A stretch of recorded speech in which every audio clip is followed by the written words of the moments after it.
Winter can be a challenging season for us carp anglers. The harsh temperatures and slow bites can test even the most patient among us.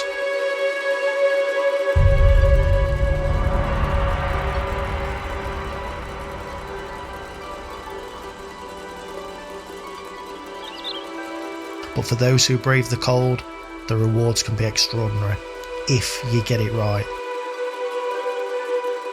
I like to class myself as an all-weather angler, and in this episode of Tactics, I'll be putting my theories to the test. From baiting strategies to finding the fish, this is how I like to tackle the toughest conditions to hopefully keep those lines tight.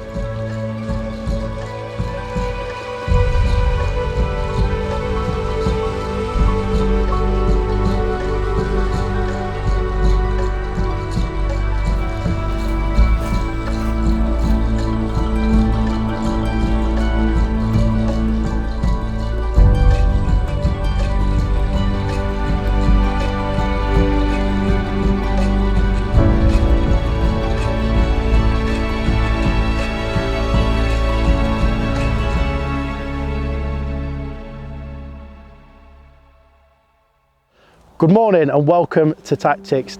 Now you join me at RH Fisheries, the Mere. Now it's the beginning of March, it's still cold and it's the beginning of the season on here. Now the weather leading up to this trip hasn't been favourable. Now we have had some decent temperatures during the days, but it has plummeted at night. So I'm unsure as to what's going to happen. However, I've spoken with Harry at the monument, obviously collected my bait and got a little bit of insight into pegs where I might want to look first. Now there was some availability with the pegs left, so what I've done is I've arrived on site and the guy in peg 12 next to me was actually landing one when we got here, so I'd be silly to ignore that information. So I've dropped in peg 13A, which is next door for now. I've not set anything up yet. Like I said, there's still plenty of pegs to be able to move at the moment if I need to, so I'm going to see it out for the day, see what happens, and hopefully we'll get into those carp very soon.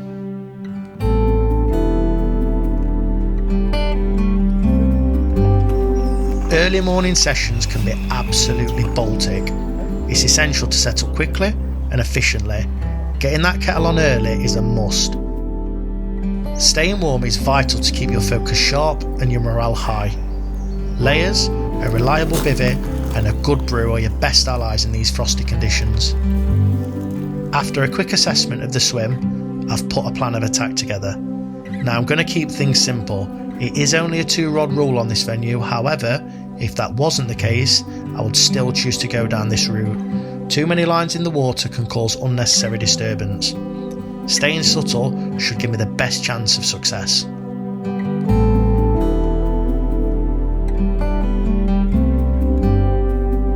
So out in front of me, the water drops from 9 feet of water to 3.5 feet near the far margin. That's where I've spotted signs of fish. My left hand rod is going to be positioned near the white marker pole on the back bank, while the right hand rod is going to go in 6 to 7 feet of water in the middle of the lake. This is my starting point, but things could easily change depending on how the session unfolds.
come to the Mere this head, you'll catch some lovely scaly carp this head.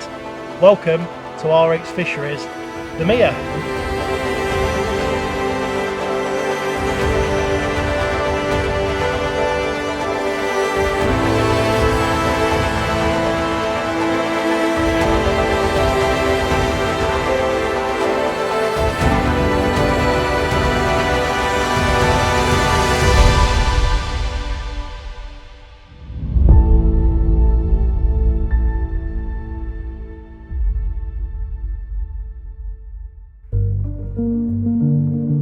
So this is the rig I'm going to start the session on.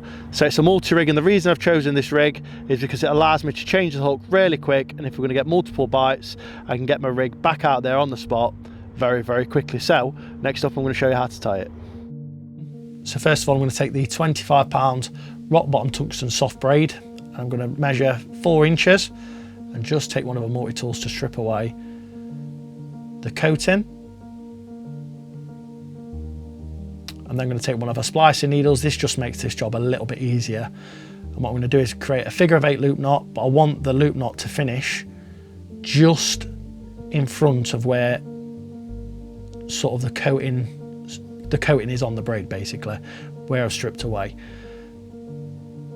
So if I pull that down, take your multi-tool again, really bed that knot down now. As you can see, the knot's just in front of where that coating starts again. And then what we need to do now is measure the length of your rig, and I want my rig around 8.5 inches, and I found if you trim it at 10, by the time you've now doubled the braid back over on itself, made another figure of 8 loop knot, you've got around 8 inches. Now at this point you can either use a tungsten anti-tangle sleeve like I've thread on here, and then create your figure of 8 loop knot if you choose to use a quick chain swivel, or you can simply make your figure of 8 loop knot and then loop to loop your rigs on to a size 8 flexi ring swivel. So the choice is completely yours. What I do like to do before I cast out is literally give this a nice steam, make sure it's all nice and straight. Perfect. So next up, I'm going to take one of our kickers. This is one of the large kickers, and I'm literally just going to cut it down so there is only a little bit left. This is just going to make sure that it fits over the eye of the hook nice and snug, meaning there's less chance of that de-slipping. So I've thread that onto a splicing needle again, thread it onto your rig just over your knot. Next up, you need to take your chosen hook pattern, in this case a size 4 curve.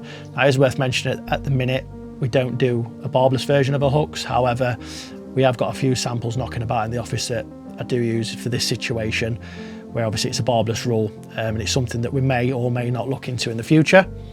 So I'm going to use a curve, and then I'm going to take one of the mini hook ring swivels, thread that on as well, and then it's a simple case of threading the braid over the top of the hook and then fixing your slip D section in place and trapping it there with the kicker. It can be a little bit fiddly this, so if you just wrap the braid around your fingers to start with, you're going to steam it again anyway to make it straight again, but it just means that you can really push down on that kicker and get it to trap in place. And in the end I like the D to sort of finish, because I'm going to be using bottom baits and wafters with this rig.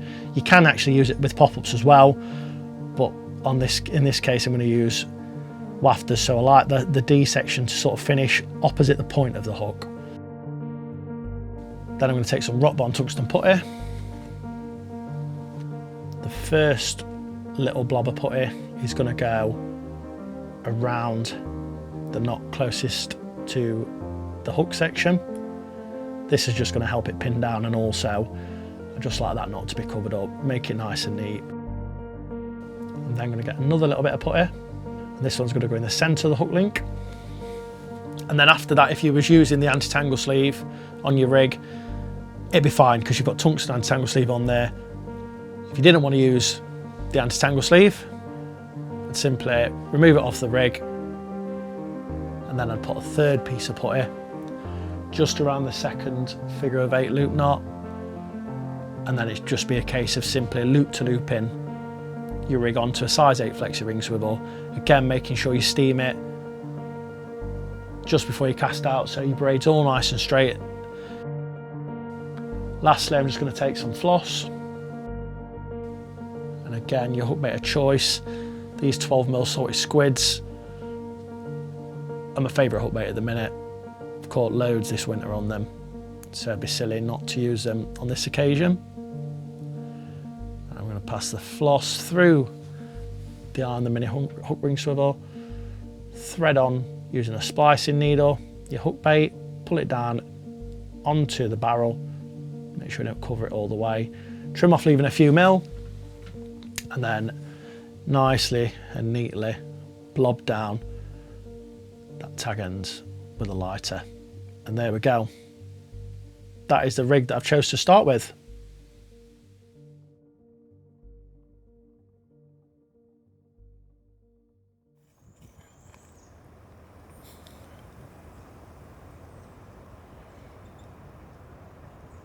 Patience is pushed to the limit in these freezing conditions, and sometimes a small tweak to your strategy can make all the difference.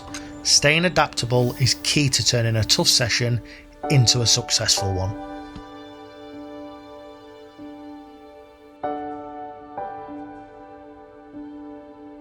Okay, so we need to make the first tactical change. We've literally only been here an hour, and although we've landed that lovely 20-pounder, I do feel like the fish are a little bit further down the lake now.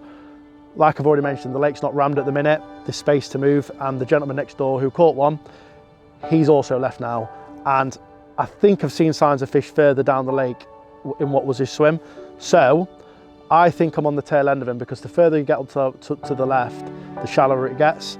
And obviously at the minute, we're still in March, we've still had some cold snaps, and the further you get to the dam wall, the deeper it gets. Now, that swim might only be a foot, maybe 2 foot deeper, but that might just be enough to stop them coming up this far. So like I said, at the minute, I've got the availability to move in there, and I think whilst I am happy here, and I think I will still tag the odd fish here, if I'm gonna sort of build a big hitter fish, I need to be on where the bulk of the fish are at the moment. So I'm gonna make hay while the sun shines. I'm going to get these wrapped up, move into that peg, and hopefully it'll pay off further down the line.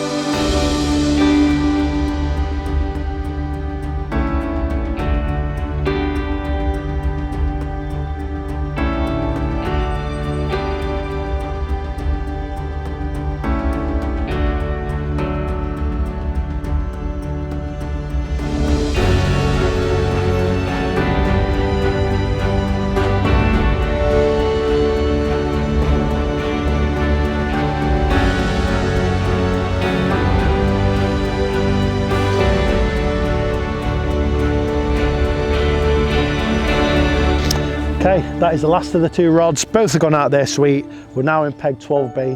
Hopefully the move pays off.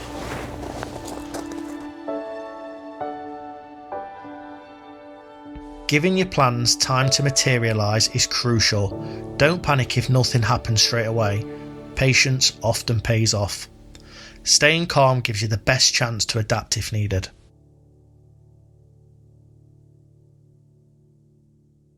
Watercraft is vital on sessions like this. Recognising signs of fish can massively increase your chances, whether it's subtle movements or changes in conditions.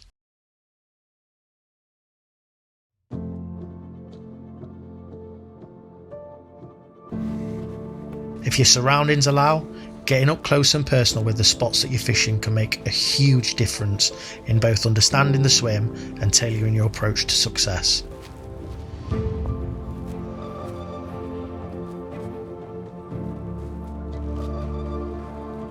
So I'm heading over to the other side of the swim to get a better look and see if I can spot anything.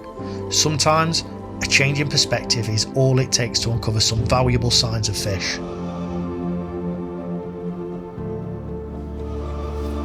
Fish are definitely still in the area. One just brushed against the post, which is what I thought they were doing, cleaning themselves off as they're swimming past it. They're definitely not here in numbers, but the odd one is still moving through. They're moving through quite quick, so the only problem is them 2 swans further up. They see me put this in. It's just going to cause me a world of hassle and pain.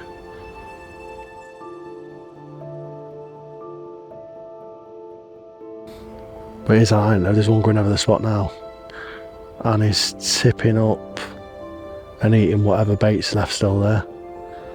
That's a decent fish as well. So there you go, rubbing off of it. Two of them, like this fish here.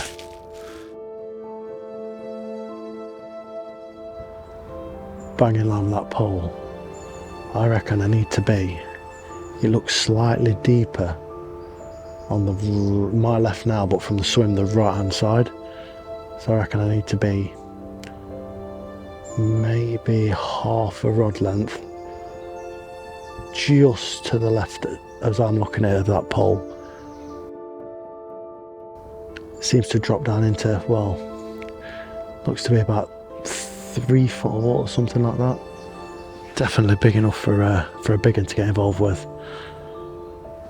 But it's a massive eye opener seeing that spot. That's for sure. I'm just waiting for the right time to put this bait in because I just don't want them swans to see me doing it.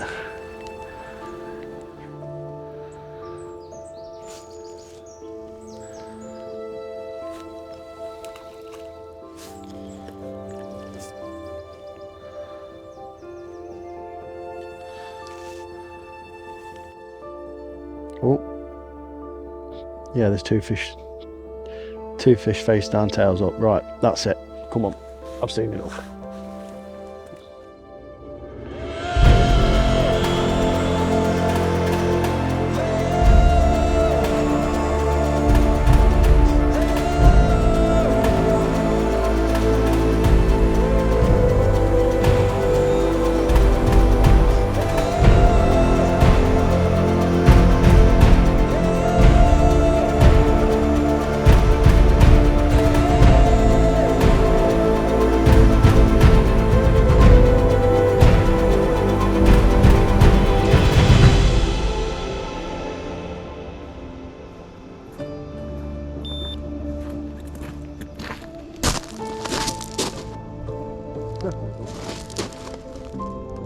This line.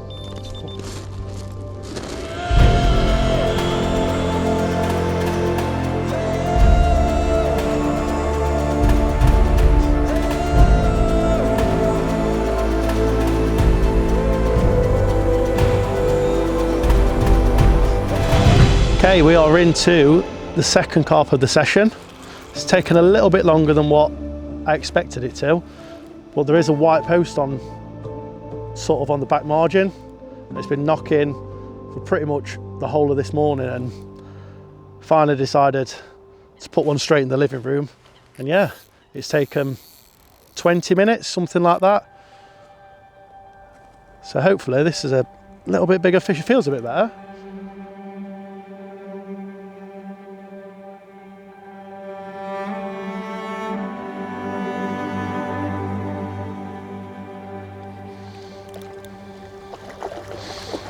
Little bugger.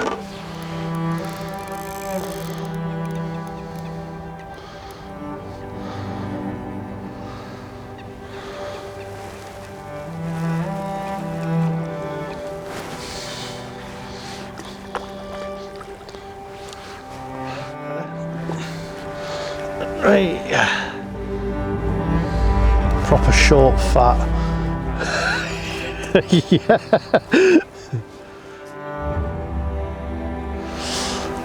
Right, so you've just seen me land that lovely mirror, and at this time of the year, or any time of the year, maximising the opportunity and your chances is vital, and it can be the difference between turning that second fish into 3 fish or even 4 fish. So before I deal with that, I've unhooked him, letting him rest. I'm getting this rig straight back out on the spot, because you never know, there might be a half an hour, 20-minute window, feeding window of opportunity where I might nick another bite, and it could be a big one. So I'm going to get this rod back in, and then we'll show you this lovely mirror.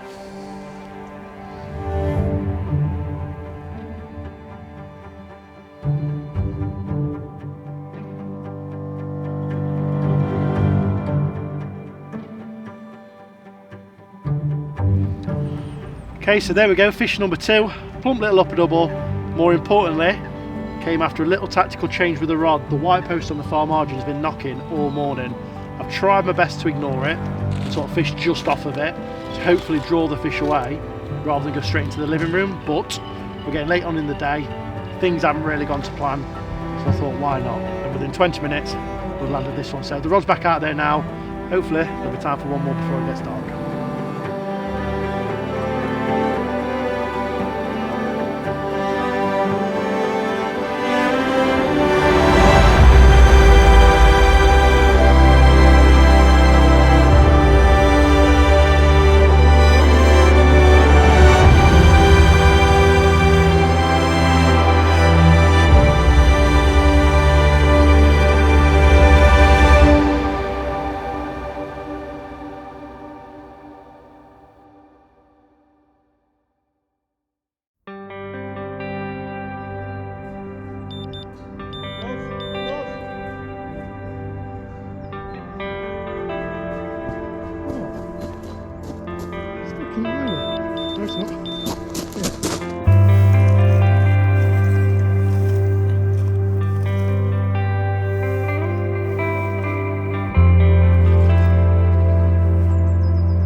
Well, things have definitely heated up and the move has definitely paid off. Things were a little bit slow when I first got in the swim. However, I've mentioned a few times now about that white post. The fish seem to be rubbing up against it, maybe cleaning the leeches off, I don't know. But ever since I've put 2 rods over there, tight, there's 2 in that net and I've got another one on. I literally just can't keep a rod in at the moment. Hopefully this will be a little bit bigger, but we're getting the numbers. So in here, there's a lot of fish. There's some very big fish, but there's a lot of fish and it's just a numbers game, almost like a lottery of what picks your bait up. So just gonna have to work our way through the stock, I think, to hopefully try and get one of the better fish. But it is the beginning of March. Spring has only just started and it's nice to get a bend in the rod. So just proves the taxi is paying off. We've also had another slight change on the rig front. I've gone over to solid bags, something that I'm really confident in. I've used them for years. The reason I started on the multi-rig was so I could change my hook quickly, because I knew if the action got like this, it'd be a simple case of sliding one hook on, putting another one on. But with the action being a little bit slower than what I thought, I went back to my normal solid bag tactics, and hey presto, the action's hotted up. So the other reason I went over to bags is across there, I wasn't sure what my lead was landing on, sort of leaf debris or twigs that were falling from the trees above the spot. I just wanted to ensure that I was presented, so it was definitely the right move. Right, he's ready. I can let him. Number 5.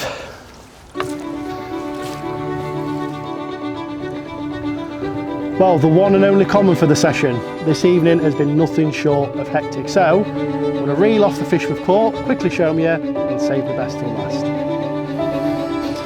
Number 2.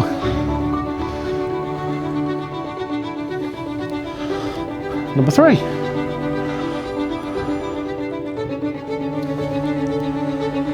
There we go, biggest one of the session so far, just over 23 pound.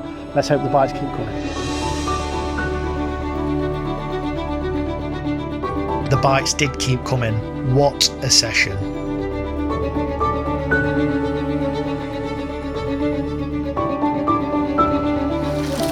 How's your day going? Terrible.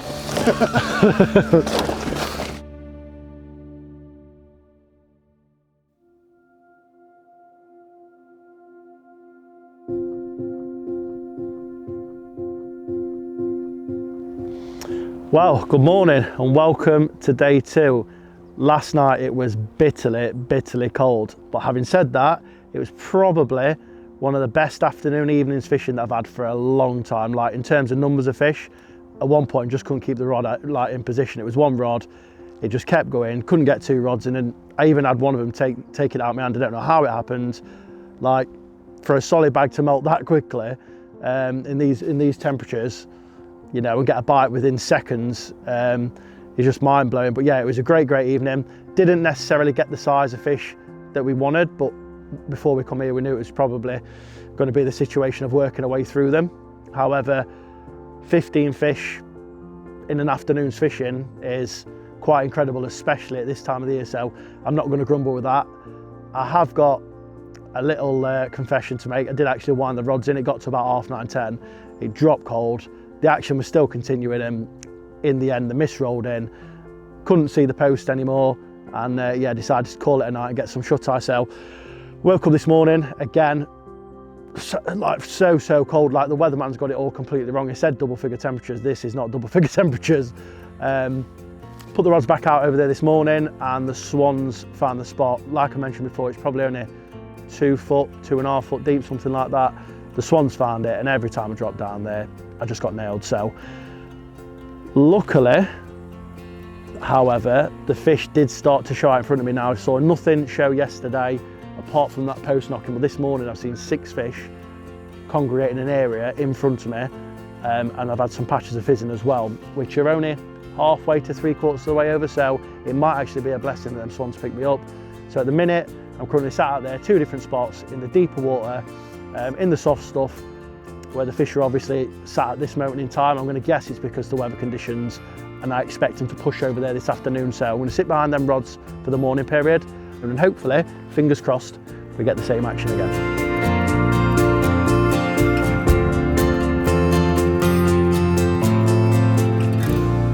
So it's time to get this rod back out into position, but while I do so, I thought I'd talk you through the mix I'm using on this session, because I'm using it inside my solid bags and as the actual free baits that I'm feeding as well. So obviously at this venue you have to use RH baits. So in this bucket what I've got is some of the Simply Red boilies, and what I've done with them is I've just put them through the advanced boilie crusher, and that's got the particle plate in there.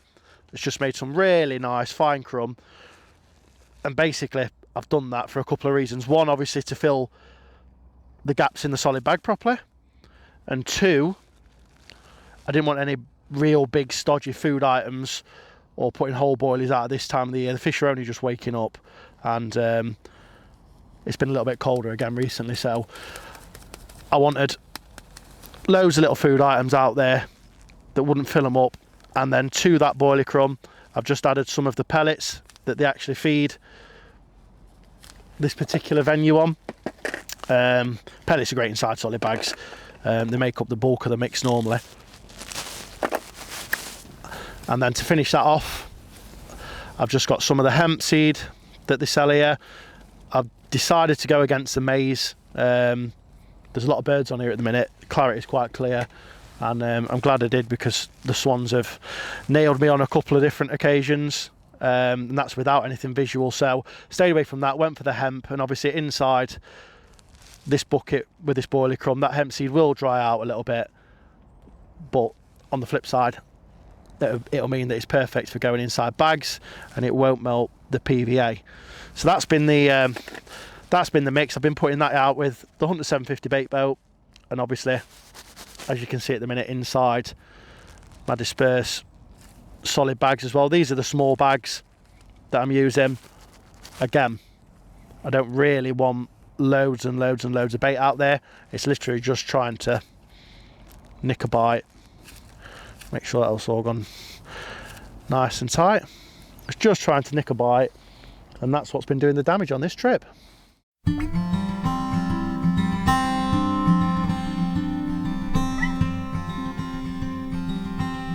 It's a slow start to day 2, and I feel like a change in tactics is needed, so I'm staying on my toes. Being mobile not only helps keep me warm, but it gives me the flexibility to adjust and improve my chances. Adaptability is key, and making these small shifts can really up your game when things aren't going to plan.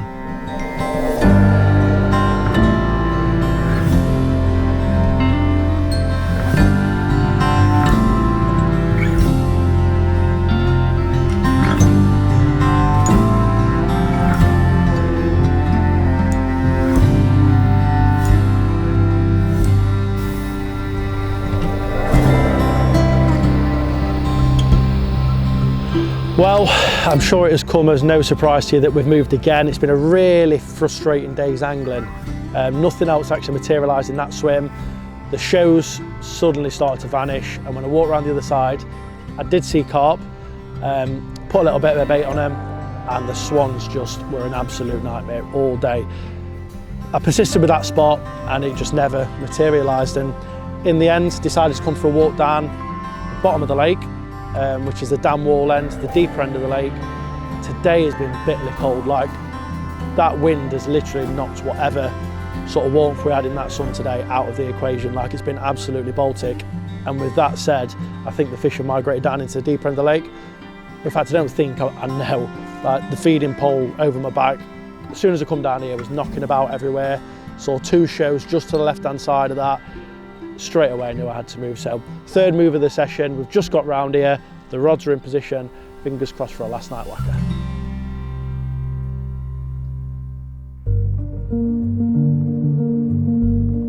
Okay, so it's time to talk you through how to tie my version of the slip D rig for my solid bags. First of all, I'm going to take the 25-pound silk flex. I'm just going to peel off a nice length to be able to work with. Next up, I'm going to take a mini hook ring swivel. This is what a hook bait's going to mount onto at the end. And the first thing I'm going to do is fold the braid back on itself around an inch and a half, and then pinch the end to create a small loop. Thread that small loop through the eye on the mini hook ring swivel. Then I'm going to take my hook of choice, which is a size 4 curve. Now, the Mia does have a barbless rule, and in the range at the minute we don't actually sell a barbless pattern, but we do have some in the office that I've managed to pinch just for this session that we may or may not be bringing out later on down the line. So I'm going to put the point of the hook through the braid and then twist it and pinch it in place before passing both tag ends of the braid through the back of the eye on the hook. So in the end it should look something like this, with a little tag end poking out straight and then the long bit, which is going to be a rig.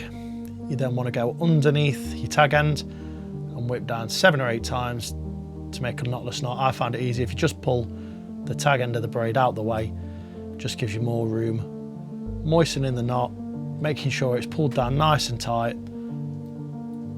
and just make sure that that D is flush down the back of the shank of the hook. Then you can trim off your tag end. Make sure you don't cut through your rig. I've done that myself plenty of times before. To finish it off, I'm going to take one of our small curve kickers. Just fine with a curve shank. These open up the gape really nicely and help the hook turn every single time. So I'm going to pass the braid through the bottom of the kicker, and then all I like to do is thread it over the eye of the hook and just cover up that knotless knot. Then I'm going to measure my rig. I like my rigs around 5 inches, which sounds long for inside a solid bag, but over the years I've played about with lengths and this seems to be the perfect length for me. And then I'm just going to make a simple figure of 8 loop knot at this end, which will allow me to quickly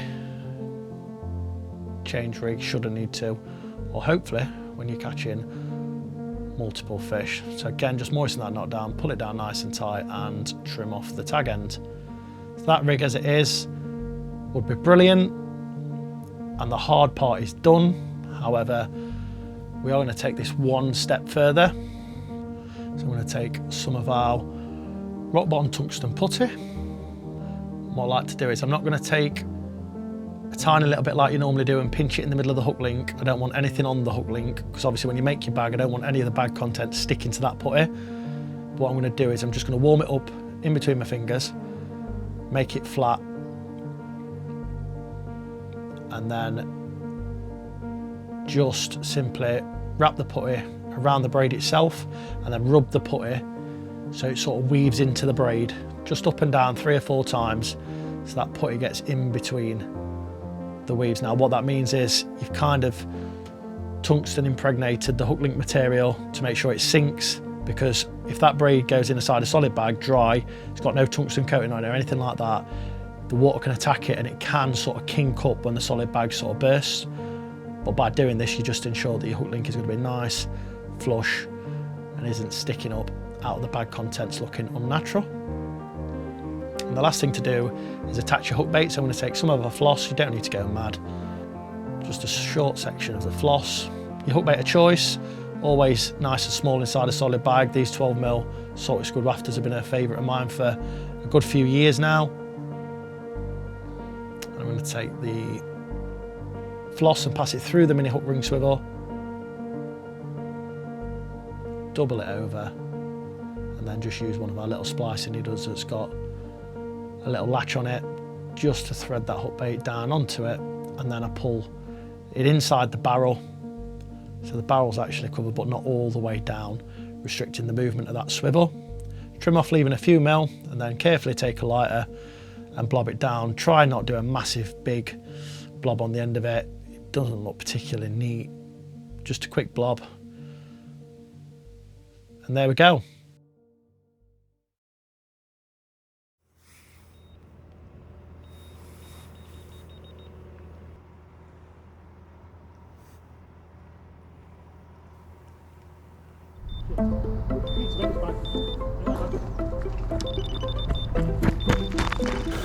Oh, that really didn't take long at all. 10 minutes, something like that. What I have found is, if you don't get a bite within an hour, you're fishing the complete wrong spot. These fish are massively shoaled up. Because there's 1,200 fish in here, they just go around in big packs. And at the very least, you want to be trying to get liners. If you get liners, then you're potentially onto a winner, but that's what happened here. A couple of liners, and then yeah, away it went. So it feels very nice. It's been 24 hours nearly now without a fish, so I'll be glad to get this one in.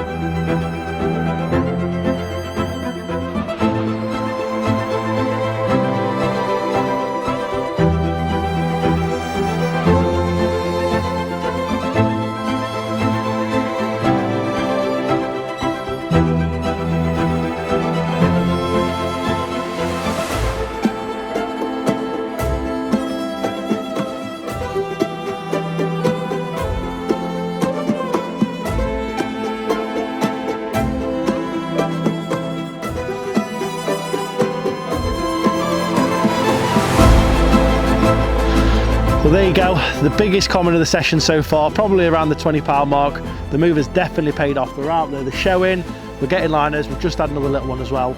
We'll probably show you just slipping that one back. But hopefully now that big girl isn't too far away.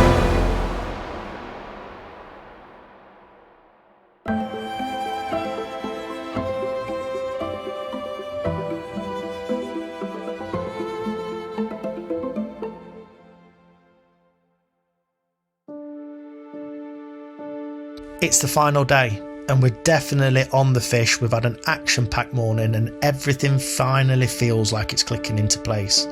The carp are responding and it feels like all that hard work and effort we've put into this trip is finally paying off.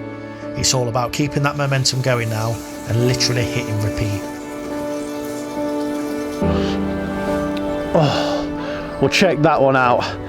Last night was nothing but another hectic night's fishing. This one, probably the best looking one of the session. This is why we came to the Mia. Jet black scaly mirrors. But yeah, I got about an hour and a half sleep. I think since we moved into this swim, we've had 14 more bites. So that puts us on 29 fish now. We've dropped a couple as well, but we're still waiting for that all important big one.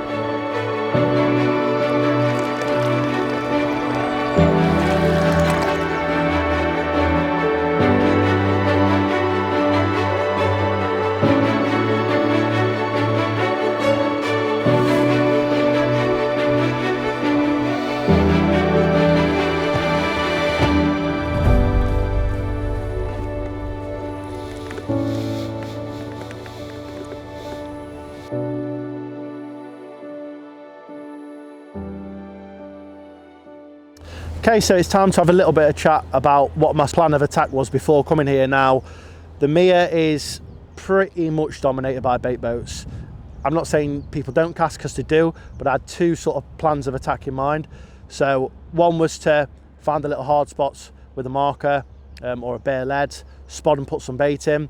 And the other one was to use the hunter to stealthily move underneath the overhanging trees on the opposite bank. Now, if you're allowed bait boats on the water. I know it's political, everyone's got the view on them. However, there's no denying the effectiveness of them in certain situations. So when I was up in Peg 12 fishing to that far margin, the spot I was fishing to, when you walk around there, the trees were overhanging. It just wouldn't have been safe to cast the lead without getting it in the trees and everything.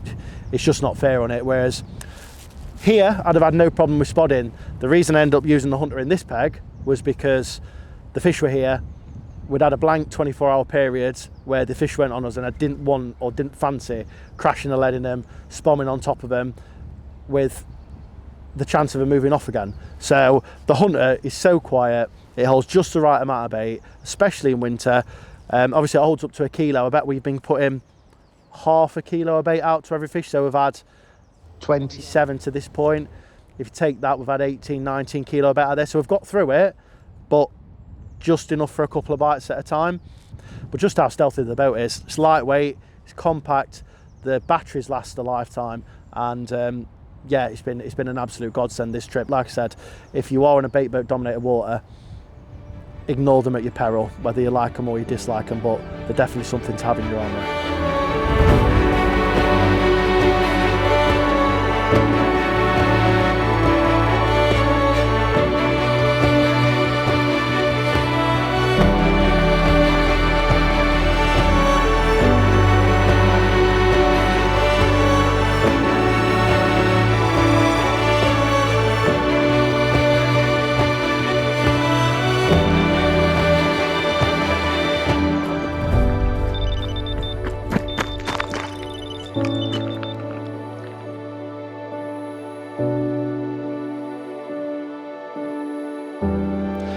Come on. We deserve a better fish now. This is definitely a bit better.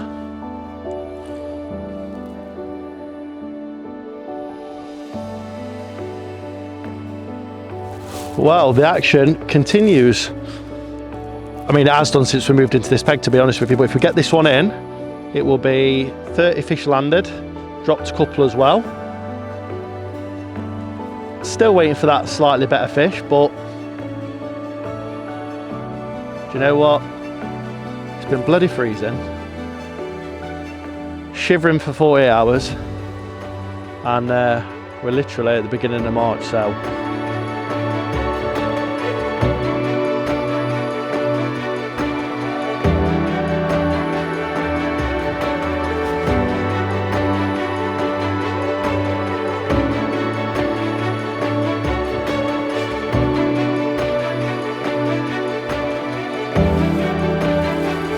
yes.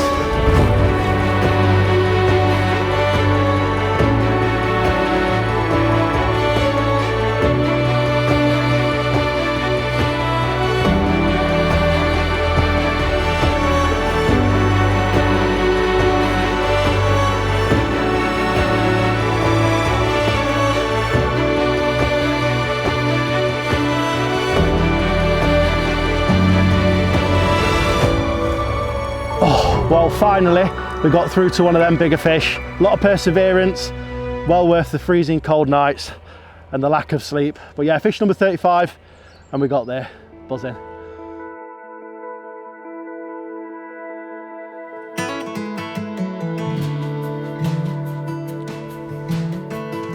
Well, that brings us to the end of this episode of Tactics. If somebody had told me that I was going to catch one of the bigger fish and get 40 bites in the last couple of nights, I'd have snapped your hand off for it. It's been bitterly cold. It is the end of winter, just coming into spring, and I think the result we've had on a personal level has been really, really good. The biggest thing for me is, or the three biggest things are, firstly, the Hunter 750 bait boat, being able to quietly and stealthily position my rigs under overhanging trees where the carp was sat was a massive, massive edge. And even in open water where they were showing, to get everything out there nice and quickly with minimum disturbance, that really helped me along the way to getting this result. Also, solid bags. Now, I know I started on the slip D or the multi, which was great, but in my head, I thought I'd be casting, finding those hard spots, but it turns out that I was dropping little patches of bait where the carp already were, so I needed that sort of comfort blanket that whatever I landed on, the bag would be presented. And also a little tip, they really do like pink hook baits. last but not least is being able to move onto the fish now. Granted, on this venue you book your peg, and when we sort of hit spring it gets a lot warmer, this will be sort of rammed. But if there is an opportunity to move, or there's an empty peg where there's no lines and pressure, you'll find that the carp will migrate into those areas. So just keep on your toes. That's really helped us along the way. You know, we've moved 3 times. We started in peg 13 because the gentleman had caught one in peg 12, caught one. Then we moved into peg 12 when he'd moved. We found him against a rubbing post, caught a load that night. And then yesterday morning, they were showing in that peg still. However, I thought I could get a bite through the day and it didn't happen.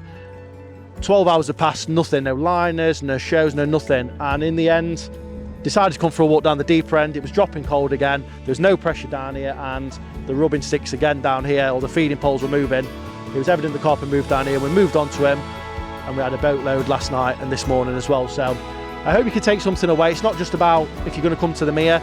These sort of tactics you can implement into your own fish on your waters as well. But for now, I think what I'm going to do is I'm going to hit the road. But one massive mention is to both Harry and Rob for having us down here. It really is greatly appreciated, and hopefully we've done the lake justice for them. But yeah, I'm going to get those heaters on because it's been really cold.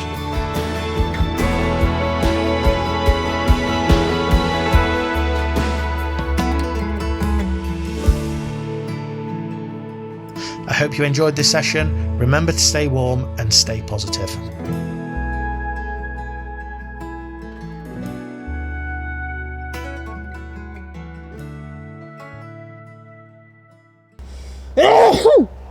There's absolutely no need to do that. Why don't you just try it once without doing that? It hurts my chest, I've tried. Hurt your chest? I'm rolling.